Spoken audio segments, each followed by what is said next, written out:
باللہ من الشیطان الرجیم بسم اللہ الرحمن الرحیم وَلَقَدْ أَوْحَيْنَا اور البتہ تحقیق ہم نے وحی بھیجی موسیٰ علیہ السلام کی طرف ان اسری یہ کہ لے چلو آپ رات کو بے عبادی میرے بندوں کو راتوں رات میرے بندوں کو لے چلو فَاضْرِبْ لَهُمْ بس آپ چلائیں ان کو طریقاً راستے میں فی البحر سمندر کے اندر یبسا جو خشک ہوگا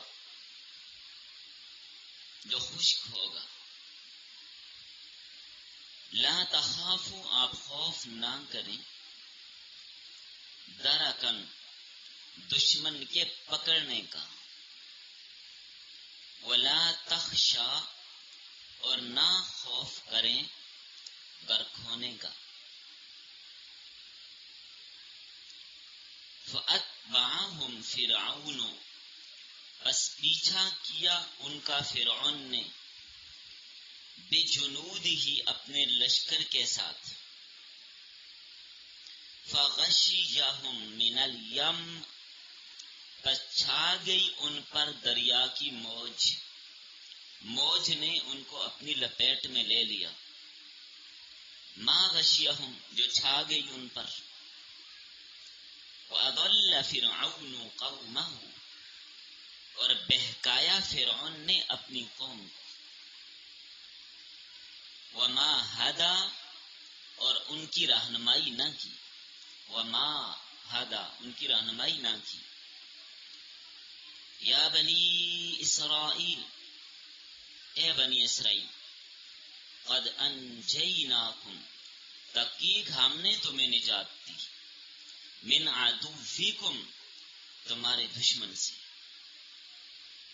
وواعدناکم اور ہم نے وعدہ کیا تمہارے ساتھ جانب طور الایمن طور کے دائیں جانب طور کے دائیں طرف ونزلنا اور اتارا ہم نے علیکم تم پر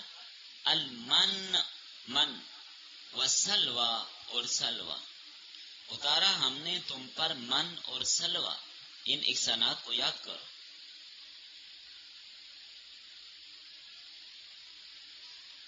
کلو کھاؤ من طیبات ما رزقناکم ان پاکیزہ چیزوں میں سے جو ہم نے تم کو رزق دیا ہے وَلَا تَطْغَوْا فِيهِ اور نہ سرکشی کرو اس میں وَيَحِلَّ عَلَيْكُمْ غَضَبِي بس اترے گا تم پر میرا غضب وَمَنْ يَحْلِلْ عَلَيْهِ غَضَبِي اور جس پر اترا میرا غضب جس پر آئی میری ناراضگی فقد ہوا بس تحقیق وہ ہلاک ہو گیا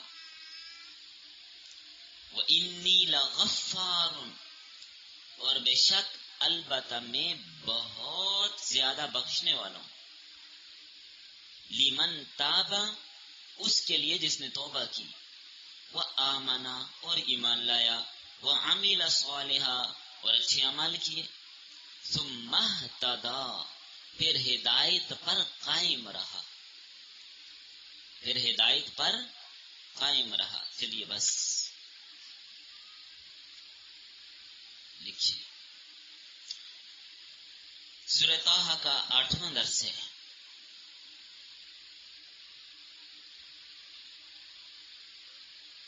سبق کا عنوان ہے بنی اسرائیل کا مصر سے خروج اور فرعون کی غرقابی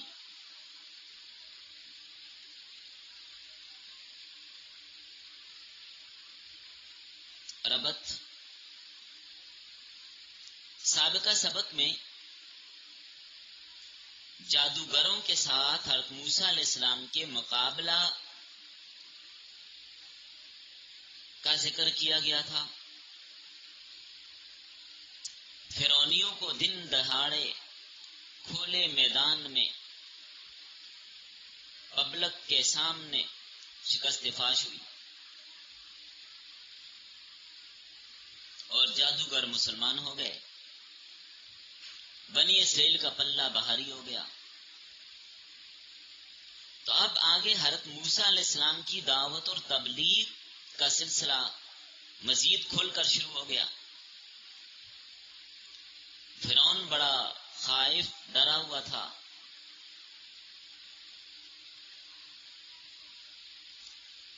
چندی سالوں میں حضرت موسیٰ علیہ السلام کے متبعین کی تعداد خوب بڑھتی گئی، پھیل گئی۔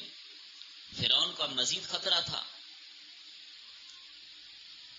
اب کوئی دوسرے ملک کے لوگ آ کر کسی اور کے ملک میں ان کی تعداد میں اضافہ ہو جائے، تعداد بہت زیادہ بڑھ جائے، پھیل جائے، تو ملک والے کے لیے خطرہ تو ہوتا ہے کہ ہماری سلطنت ہم سے چھین نہ لے۔ تو فرعون کو بڑا زبردست خطرہ لگا ہوا تھا کہ بنی اسرائیل میری سلطنت پر، میرے تخت پر قبضہ نہ کر لیں۔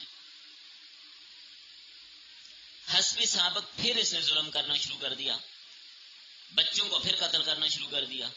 اب جو بچوں کو قتل کیا، اس کی دو وجوہات ہو سکتی ہیں، توجہ ہے آپ لوگوں کی۔ ایک وجہ تو یہی کہ اب مزید اگر ان کی تعداد میں اضافہ ہوتا گیا، بہت زیادہ ہو جائیں گے بنی اسرائیل، تو پھر مصر ان کے قبضے میں آ جائے گا، میری سلطنت ختم ہو جائے گی، تعداد بڑھ جائے گی ان کی۔ ایک تو یہ خطرہ تھا، اس لیے بچوں کو قتل کرنا پھر سے شروع کر دیا۔ دوسرا خطرہ اب اس کو اور مزید بچوں سے کوئی نہیں تھا، صرف اپنی عوام کو یہ بات دکھانے کے لیے، لوگوں کو یہ بات دکھانے کے لیے کہ نجومیوں نے جو پیشن گوئی دی تھی کہ بنی اسرائیل میں بچہ پیدا ہوگا جو فرعون کے تخت کو الٹ دے گا، تو وہ بچہ ابھی پیدا نہیں ہوا، تو پھر دوبارہ ہم بچوں کو قتل کرنا شروع کر رہے ہیں۔ حالانکہ وہ بچہ ابھی وہی ہے تو تیرا مقابلہ بھی کر آیا، جس نے تمہیں ناکوں چلنے چبوا دیے اور ہر وقت جس کا خوف تیرے اوپر سوار ہے، جس کا سام تجھے خوابوں میں بھی نظر آتا ہوگا۔ یہ لوگوں کو بس دکھانے کے لیے بہانہ بنایا اس نے، لوگوں کو شبے میں ڈالنے کے لیے۔ تو بنی اسرائیل کو حضرت موسیٰ علیہ السلام نے فرمایا کہ آپ لوگ صبر کیجئے، اللہ تعالیٰ انشاءاللہ کوئی راستہ نکالیں گے۔ اللہ کی طرف سے وحی آ گئی، اے موسیٰ فرعون کے پاس جائیے، جا کر اس سے کہیے بنی اسرائیل کا راستہ چھوڑ دے، بنی اسرائیل کو میرے ساتھ بھیج دے تاکہ میں ان کو شام لے چلوں جو ان کا آبائی علاقہ ہے۔ اور فرعون کو خبردار کرنے کے لیے مختلف نشانات بھی دکھائے، مختلف نشانات۔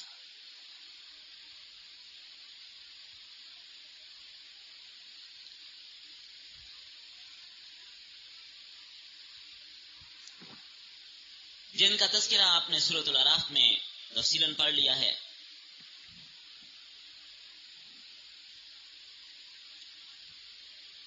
مثال کے طور پر طوفان، جراد، قمل، ضفادع، دم وغیرہ۔ فرعون جب کوئی نشان دیکھتا ڈر جاتا، کہتا موسیٰ اب یہ چیز ختم کر دو، اب بنی اسرائیل کو آپ کے ساتھ بھیج دوں گا۔ اچھا وہ چیز اللہ ختم فرما دیتے، پھر بگڑ جاتا، خون کا عذاب آتا، ہر چیز خون ہی خون، جانوروں کا دودھ نکالتے وہ خون بن جاتا، کنویں سے پانی نکالتے وہ خون بن جاتا، کھانا بناتے، سالن بناتے وہ خون بن جاتا، باہر سے پانی بھر کے لاتے اندر پہنچتا وہ خون بن جاتا۔ یہ عذاب ختم ہوا، پھر بگڑ جاتا، پھر اور آ جاتا، پھر بگڑ جاتا، پھر اور آ جاتا، یعنی اس طرح یہ وعدے سے پھرتا رہا بقول مفسرین 20 سال، 20 سال یوں ہی کرتا رہا، اس طرح 20 سال گزر گئے، نہ تو ایمان لایا نہ بنی اسرائیل کو بھیجتا تھا۔ اب بالآخر اللہ تعالیٰ نے حکم دیا کہ موسیٰ علیہ السلام آپ بنی اسرائیل کو راتوں رات لے کر نکل جائیے یہاں سے، جتنی بھی نشانی ہے اس کو دکھائیں، فکذب وابا، اس نے جھٹلایا اور انکار کیا۔ اب راتوں رات عرت موسیٰ علیہ السلام آپ اپنی قوم بنی اسرائیل کو لے کر یہاں سے نکل جائیے، وادی تی میں جانا ہے۔ کے جغرافیہ میں اس کو وادی سینائی کہا جاتا ہے۔ 1967 کی جنگ میں اس کے کافی حصے پر یہودیوں نے قبضہ کر لیا تھا۔ پھر مصر نے کچھ جرات کا مظاہرہ کیا، کچھ حصے کو ان سے چھڑایا۔ کچھ حصے سے ابھی بھی یہاں سے تیل نکلتا ہے، وہ یہودیوں کے قبضہ میں ہے۔ سطح سمندر سے 5000 فٹ کی بلندی پر واقع ہے۔ حضرت موسیٰ علیہ السلام نے قوم کو بتا دیا اللہ کی طرف سے ہجرت کا حکم آ گیا ہے، چلنا ہے اب ہم نے، راتوں رات نکلیں گے یہاں سے۔ قوم کو آگاہ کر دیا، وقت آ گیا کہ بنی اسرائیل کو فرعون کے پنجائے ظلم سے نجات مل جائے، اور فرعون کو اب اس کی سرکشی اور اس کے ظلم کی سزا دی جائے۔ اللہ نے فرمایا موسیٰ لے کر ہجرت کر جائیے، شام چلے جائیے۔ ہاں اس راستے سے جانا ہے جس میں دریا ہے، کیونکہ ہم نے راستے میں ذرا فرعون کا علاج بھی کرنا ہے۔ اس راستے سے آپ نے جانا ہے۔ بحر کلزم جس راستے میں آتا تھا اس راستے سے آپ چلیں گے، تو آپ دشمن کا خوف بھی نہ کریں، دریا کا خوف بھی نہ کریں۔ آپ کے پاس جو عصا ہے یہ بڑے کام کی چیز ہے، جب دریا پہ پہنچیں گے تو اس کو مار دینا، پانی کیا ہو جائے گا، رک جائے گا، آپ وہاں سے چلے جانا۔ فَكَانَ كُلُّ فِرْقٍ كَالطَّوْدِ الْعَظِيمِ، بس ہوں گے آرے کیسے بڑے پہاڑ کی طرح پانی کھڑا ہو گیا، 12 راستے بن گئے، ہر خاندان کے لیے الگ الگ راستہ، 12 خاندان تھے۔ تو موسیٰ علیہ السلام راتوں رات لے کر بنی اسرائیل کو نکل پڑے۔ صبح کو فرعون کے قاصدوں نے اس کو اطلاع دی، بنی اسرائیل تو رات کو چلے گئے، ان کے گھر میں تو کوئی بھی نہیں ہے، گھر سارے پورا ان کا محلہ بستی پوری آبادی ان کی خالی ہو گئی۔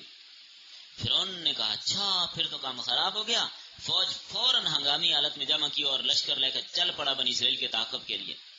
پیچھے نکلا، دریا کے پاس آ پہنچا، ادھر سے اللہ کا حکم آ گیا حضرت موسیٰ کو، کیا موسیٰ اپنا عصا پانی پر ماری ہے۔ حضرت موسیٰ علیہ السلام نے عصا مارا پانی پہ، پیچھے فرعون موجود تھا۔ فرعون کی فوجیں جب سمندر پر پہنچی تو بنی اسرائیل گزر رہے تھے، یہ قریب پہنچا وہ گزر کے پار بھی ہو گئے تھے۔ اب انہوں نے یہ کیا، فرعون نے اپنا گھوڑا سمندر میں داخل کیا، پیچھے حامان کو رکھا تاکہ کوئی پیچھے واپس نہ جائے۔ اللہ نے سمندر کو حکم دیا چل، پانی کو حکم دیا اب چل پڑ۔ جن کے لیے روکنا تھا وہ چلے گئے، اب ان کو یہی پانی میں مزہ چکھانا ہے۔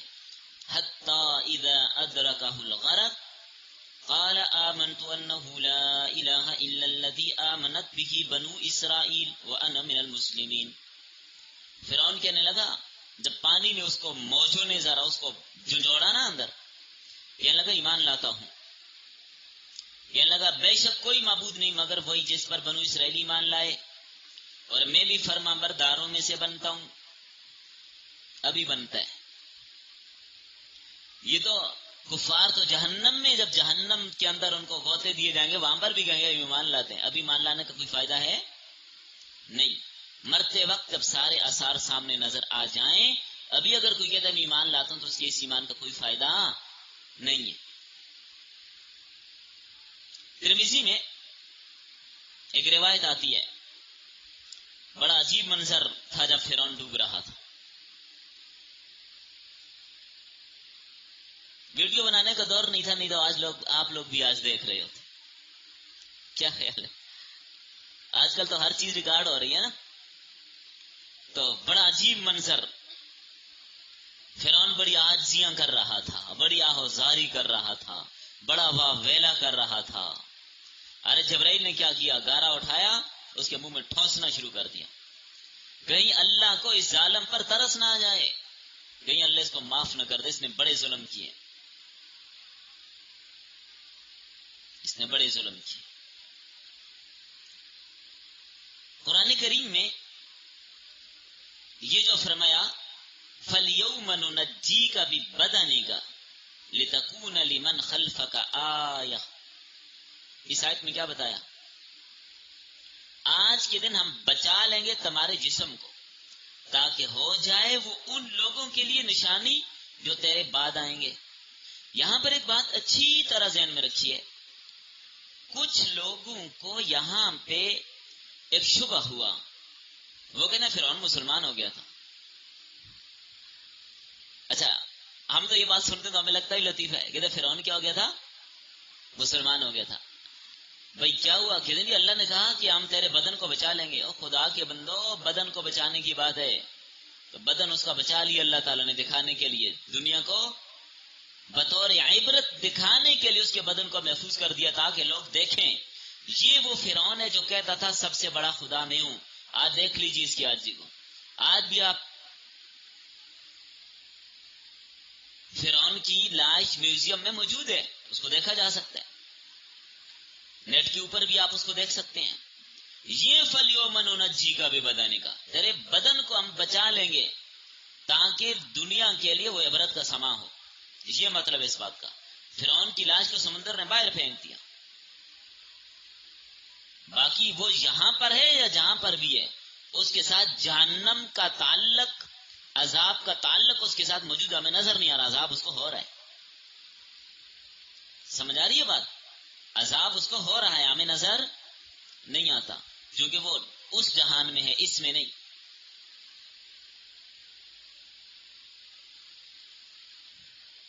جو لوگ یہ کہتے نہیں فرعون نے کہا تھا کہ میں موسیٰ اور میں بنی اسرائیل کے رب پر ایمان لاتا ہوں اور میں فرمانبرداروں میں سے ہوں، تو اس بات کو لے کر یہ کراچی کا وہ ایک شیخ ہے، وہ کہتے نہیں فرعون مسلمان تھا۔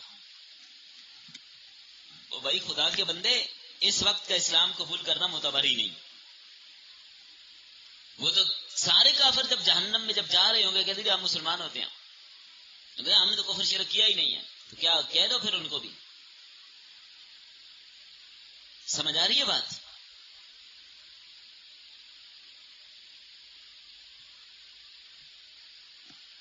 ایک ربط اس کا یوں بھی سمجھ لیجئے، یہ بھی ہو سکتا ہے گزشتہ رکوع میں فرعون کے حال کو بیان کیا، اب فرعون کے مآل کو بیان کیا، جو پورا قصہ آپ نے اس کا سنا، ان کا انجام آپ نے سن لیا، تاکہ لوگ عبرت حاصل کریں اور جان لیں کہ اللہ تعالیٰ اگرچہ ظالم کو مہلت تو دیتا ہے لیکن چھوڑتا نہیں ہے، پکڑتا ضرور ہے۔ ان بطش ربک لشدید۔ تو فرمایا ہم نے حضرت موسیٰ علیہ السلام کی طرف وحی بھیجی، بنی اسرائیل کو فرعون کے پنجے سے نکالیے اور راتوں رات نکل جائیے یہاں سے، اور دریا کے قریب جب پہنچو دریا پہ عصا مارو، آپ کے لیے راستے بن جائیں گے۔ فانفلک فکان کل فرق کالطود العظیم۔ جب پیچھے فرعون پہنچا تو اپنے لشکریوں کو کہنے لگا یہ تو میری وجہ سے ہی بنے راستہ۔ جو اس کے خوشامدی اور سفارشی اور حمایتی تھے وہ بھی اس کی خوشامد کرنے لگے، حضرت حضور جی آپ کے فیض سے راستہ بنا ہوا ہے، چلتے ہیں ہم آپ کے ساتھ، ہاں چلیں ذرا آپ، ابھی مزہ چکھاتے ہیں ہم۔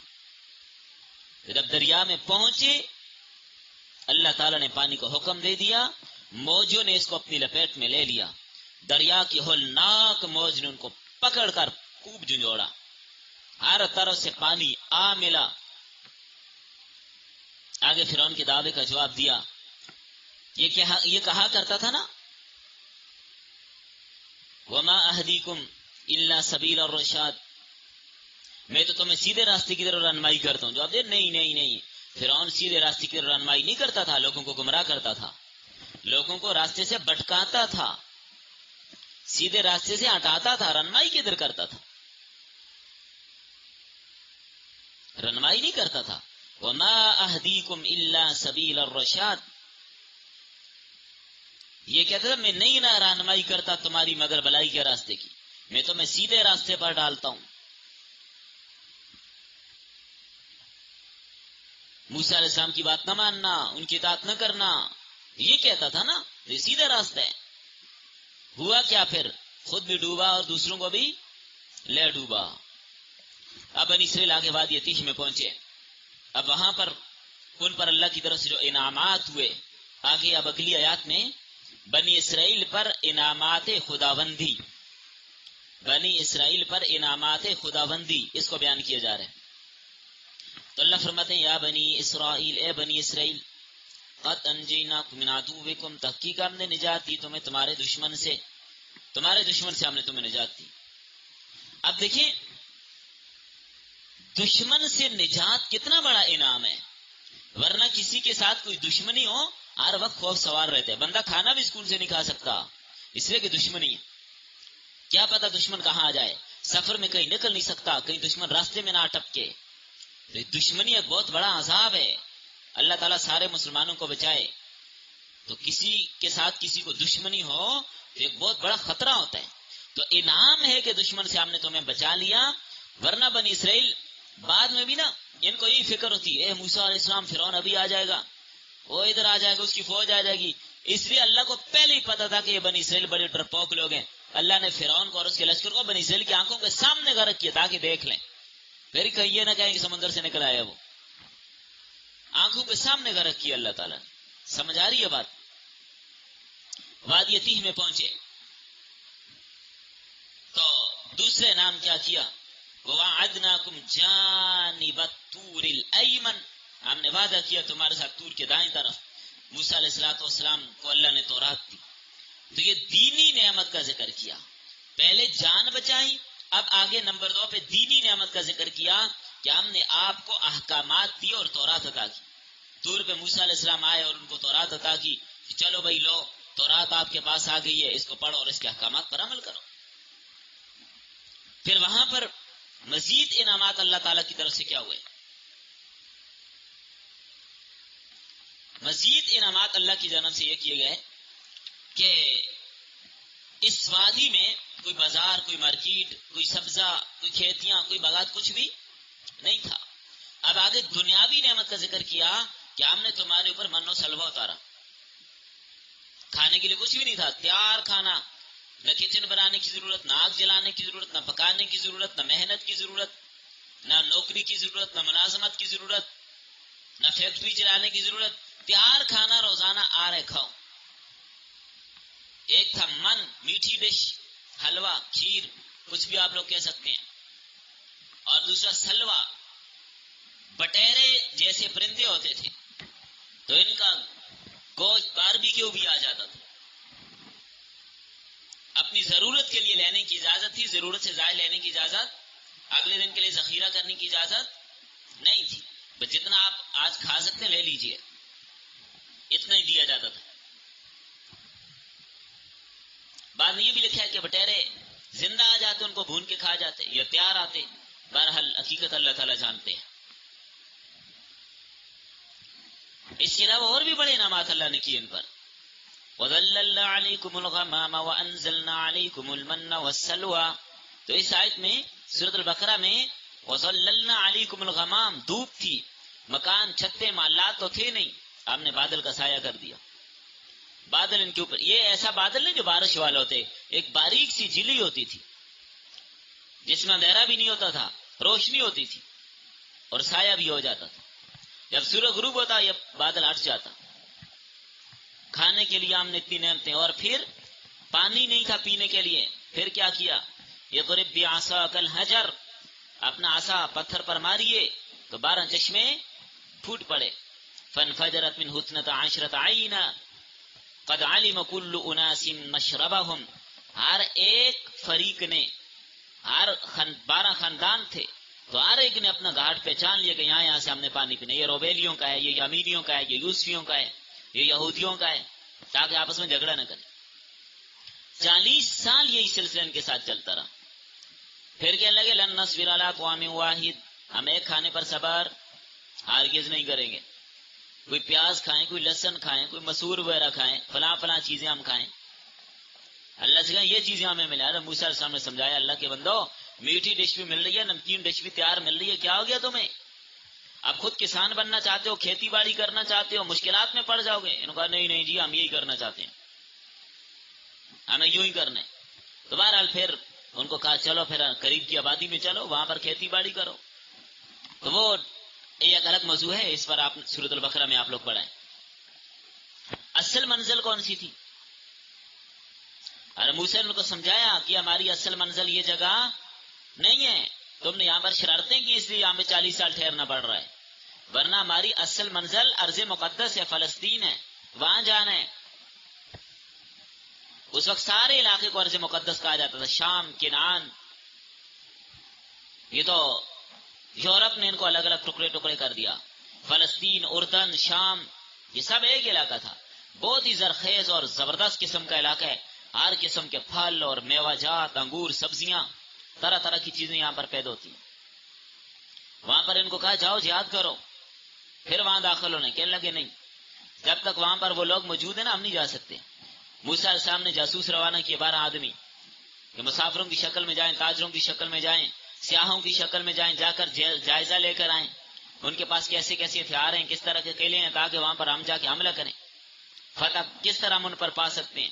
یہ لوگ 12 لوگ گئے، واپس آ کر انہوں نے کیا کر دیا، ارے موسیٰ نے کہا تھا کہ مجھے اور ہارون کو بتانا، باقی کسی اور کو بتانا نہیں، حالات وہاں کے مجھے اور ہارون کو بتانے، باقی کسی اور کو نہیں بتانے۔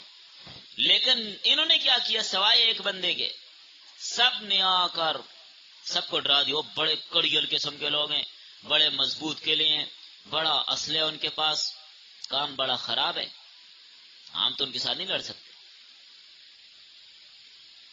2 لوگ یا 1 بندہ تھا جس نے نہیں بتایا، باقی سب نے آ کر سب کو آ کر بتا دیا۔ وہ لوگ بڑے جنگجو ہیں۔ تو یہ باتیں سن کر بنی اسرائیلی ڈر گئے، ارے موسیٰ کو کہنے لگے فَاذْهَبْ أَنْتَ وَرَبُّكَ فَقَاتِلَا إِنَّا هَاهُنَا قَاعِدُونَ، سورہ مائدہ آیت نمبر 27۔ کہنے لگے اے موسیٰ آپ اور آپ کا رب جا کر لڑے، ہم تو ادھر ہی بیٹھے ہیں۔ کتنی بڑی توہین کی ان ظالموں نے۔ اللہ نے کیسے کیسے ان کو مشکلات سے چھٹکارے دیے، نجات دی، لیکن ان کی حالت دیکھیے، اتنے انعامات اللہ نے ان پر کیے، لیکن پھر بھی انہوں نے یہ کہا، فرمایا وَلَا تَطْغَوْا فِيهِ، سرکشیاں نہ کرو۔ ان کو حکم تھا جتنا کھانا کھا سکتے ہو کھاؤ، جتنا کھا سکتے ہو کھاؤ، کوئی قید نہیں کہ کتنا کھانے، لیکن بچا کر رکھنے کی اجازت، اگلے دن کے لیے ذخیرہ کرنے کی اجازت نہیں ہے۔ لیکن یہ بیچ میں جمع بھی کرتے رکھتے بھی تھے۔ یہ اگر بنی اسرائیل خیانت نہ کرتے نا، کھانا کبھی خراب نہ ہوتا، آپ کو بھی فرج لینے کی ضرورت آج نہ پڑتی۔ انہوں نے خیانتیں شروع کی، اللہ نے کھانا خراب کرنا شروع کر دی، بہت جلد کھانا خراب ہو جاتا، یہ اللہ کی طرف سے سزا تھی۔ فرمایا سرکشی نہ کرنا، اگر سرکشی کی فَيَحِلَّ عَلَيْكُمْ غَضَبِي، بس اترے گا تم پر میرا غضب، وَمَنْ يَحْلِلْ عَلَيْهِ غَضَبِي، اور جس پر اترا میرا غضب فقد ہوا، ہوا یہوی کا معنی گر گیا، برباد ہو گیا، پستی میں چلا گیا، بلندی سے اوپر سے نیچے کی طرف گر گیا، یعنی جہنم میں گر گیا، ہلاک ہو گیا وہ۔ سورہ فاتحہ میں پڑھتے نا غیر المغضوب علیہم، اللہ میں ان لوگوں کے راستے پر نہ چلانا جن پر تیرا غضب ہوا۔ کس پر ہوا؟ اللہ کے نبی نے خود تشریف فرمائی، غیر المغضوب علیہم سے مراد یہودی ہیں اور ضالین سے مراد نصارہ ہیں۔ تو موت سے سب سے زیادہ ڈرنے والے یہودی ہیں، اور یہودی یہ بھی کہتے تھے کہ جنت کس کی ہے؟ صرف ہماری۔ اللہ نے فرمایا اچھا فتمنوا الموت، جنت تمہاری ہے تو جیتے جی تو جنت ملتی نہیں ہے بھائی، موت کی تمنا کرو، جنت جانا ہے تو کرو تمنا موت کی، ان کو تم صادقین، اگر اپنے دعوے میں سچے ہو، جنت کے ٹھیکیدار تم ہو، کرو موت کی تمنا، پھر پتہ چلے۔ لیکن فرمایا وَلَن يَتَمَنَّوْهُ أَبَدًا، ہرگز وہ موت کی تمنا نہیں کریں گے۔ تمام قوموں سے بزدل قوم یہودی ہے، لیکن آج اسلحہ کے اعتبار سے باقی ان کے اتحادیوں نے ان پہ خوب کرم فرمائیاں کی ہوئی ہیں، فرانس وغیرہ نے ان کو بڑا مضبوط کیا ہوا اسلحہ دے دے کے، لیکن انشاءاللہ وقت قریب آ رہا ہے جب حضرت مہدی تشریف لائیں گے اور عیسیٰ علیہ السلام تشریف لائیں گے تو ان کو سیدھا کر دیا جائے گا، حشر کیا ہوتے ان کا نظر آ جائے گا۔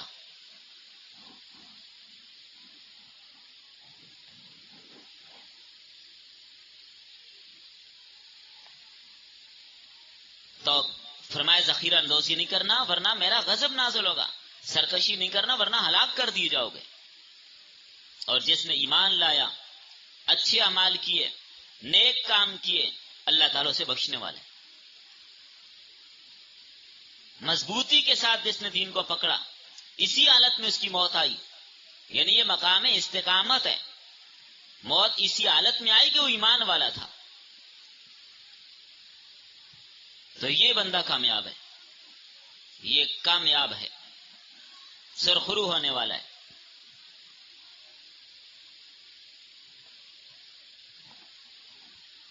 سرخرو وہی ہوگا جو دین پر مستقیم رہے، ڈٹ جائے۔ کتنی باتیں فرمائیں۔ توبہ کی قبولیت کے لیے 4 چیزیں ہیں: سچے دل سے توبہ کرے، ایمان لائے، عمل اچھے کرے اور اس پر ڈٹ جائے۔ کتنی باتیں ہو گئیں؟ 4۔ یہ نہیں کہ کبھی کیا اور کبھی نہ کیا، کبھی نماز پڑھ لی کبھی چھٹی کر لی۔ سیدہ عائشہ رضی اللہ تعالیٰ سے پوچھا گیا کہ نبی صلی اللہ علیہ وسلم کون سا عمل زیادہ پسند فرماتے ہیں؟ فرمایا وہ عمل جو ہمیشہ کیا جائے چاہے تھوڑا ہی کیوں نہ ہو۔ شریعت نے ایسا کوئی کام نہیں بتایا جو انسان کی طاقت سے باہر ہو۔ لا یکلف اللہ نفسا الا وسعها، یہ وسعت میں ہوتا ہے تو اللہ تعالیٰ وہ عمل آپ کے ذمہ لگاتے ہیں۔ وسعت میں نہیں ہے، بڑا مشکل ہے روزہ رکھنا، خدا کے بندو آپ کی وسعت میں تھا تو اللہ نے تمہارے اوپر فرض کیا، ورنہ ایسا نہیں تھا۔ شریعت کا کوئی عمل بھی مشکل نہیں ہے۔ زکوٰۃ غریبوں پر ہے، غریبوں کو کہا دو تم بھی زکوٰۃ؟ نہیں۔ عشر کس پر ہے؟ فطرانہ کس پر ہے؟ قربانی کس پر ہے؟ حج کس پر ہے؟ مالداروں پر، غریبوں پر تو نہیں ہے۔ اللہ نے مشکل نہیں بنائی۔ ایک آدمی بیمار ہے، بھائی کھڑے ہو کر ہی پڑھنا ہے، اگر پاؤں نیچے نہیں لگتے تو گلے میں رسی ڈال کے اوپر لٹک جا اور کھڑا ہو جا، ایسا بھی؟ یا رسیوں سے اوپر باندھ دیا جائے اور اس کو کھڑا کر دیا جائے، یا سائڈوں پہ ٹیکیں لگا کے کھڑا کر دیا جائے؟ نہیں نہیں نہیں، کھڑا ہو کے پڑھ لے، نہیں تو بیٹھ کے پڑھ لے، نہیں تو لیٹ کے پڑھ لے۔ اللہ نے شریعت میں، دین میں آسانیاں رکھی ہیں۔ وضو نہیں کر سکتا تیمم کر لے، ایسی بیماری ہو گئی ہے روزہ نہیں رکھ سکتا، کوئی بات نہیں، بعد میں رکھ لینا جب صحت مل گئی تو غرضے کہ اللہ تعالی نے انسان کو ایسی بات کا مکلف نہیں بنایا جس کی وہ طاقت نہیں رکھتا، تو اس لیے انسان کو بھی یہ باتیں سوچنی چاہیے کہ یہ بڑا مشکل اور یہ بڑا مشکل، یہ بہانے ہیں۔ تو مقام استقامت بڑا مضبوط مقام ہے، اسی لیے فرمایا ان الذین قالوا ربنا اللہ ثم استقاموا، بے شک وہ لوگ جنہوں نے کہا ہمارا رب اللہ ہے پھر اس پر ڈٹ گئے، ثم استقاموا، کیا ہوتے ان کے لیے؟ تتنزل علیہم الملائکہ، اللہ ان کے لیے فرشتے اتارتے ہیں، اللہ کی طرف سے فرشتے آ جاتے ہیں، فرشتے اس کی مدد کرتے ہیں، دائیں بائیں ہر سمت اس کے کام فرشتے کر جاتے ہیں۔ اللہ تخافوا ولا تحزنوا، خوف بھی نہیں غمگین بھی نہیں، اپنے متعلق یا دوسروں کے متعلق۔ وابشروا بالجنہ التی کنتم توعدون، جنت کی خوشخبری بھی ہے ان لوگوں کے لیے۔ تو ڈٹ جانا یہ نہیں کہ بس مسلمان ہوا تو پھسل جائے، نہیں، مسلمان کا کام ڈٹ جانا ہے۔ جن لوگوں نے اسلام کی مٹھاس کو، خلاوت کو سمجھا، کٹ کے ٹکڑے ٹکڑے ہو گئے لیکن انہوں نے اسلام کو نہیں چھوڑا، ڈٹ گئے وہ۔ تو راہ ہدایت پر، صراط مستقیم پر ڈٹ جانا جو نبی اور صحابہ کا طریقہ ہے، جو نبی صلی اللہ علیہ وسلم کے طریقے اور سنت پر قائم رہا اور جو صحابہ کے طریقے اور سنت پر قائم رہا، وہ ہے صراط مستقیم پہ۔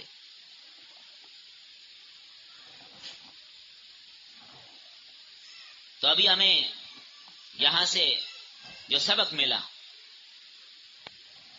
ایک بات تو ہمیں یہ ملی کہ اللہ کی نعمت کی ناقدری نہیں کرنی، اللہ کی نعمتوں کا شکر ادا کرنا ہے، اللہ کی نعمتوں کا شکر ادا کرنا ہے۔ نمبر 2، نعمت دینی ہو یا دنیاوی، اس کا شکر ادا کرنا، نہ شکری کبھی نہیں کرنی، نعمت کی قدردانی کرنی ہے، ذخیرہ اندوزی سے بچنا ہے۔ یہ آج کل مہنگائی مصنوعی کیوں بنائی ہوئی ہے؟ ذخیرہ اندوز بہت زیادہ پیدا ہو گئے، کوئی چینی چھپا رہا ہے، کوئی دالیں چھپا رہا ہے، کوئی گندم چھپا رہا ہے، کوئی ڈالر چھپا رہا ہے، ذخیرہ اندوزیاں شروع ہو گئی۔ اور رمضان کے مہینے میں آپ دیکھ لیجیے لوگ کیا کرتے ہیں، ہر چیز وافر مقدار میں ہوتی ہے، ذخیرہ اندوزی کر کے چھپا دیتے ہیں، کتنی چیز شارٹ ہو گئی، مہنگی کر دیتے ہیں اس کو، حرام ہے یہ۔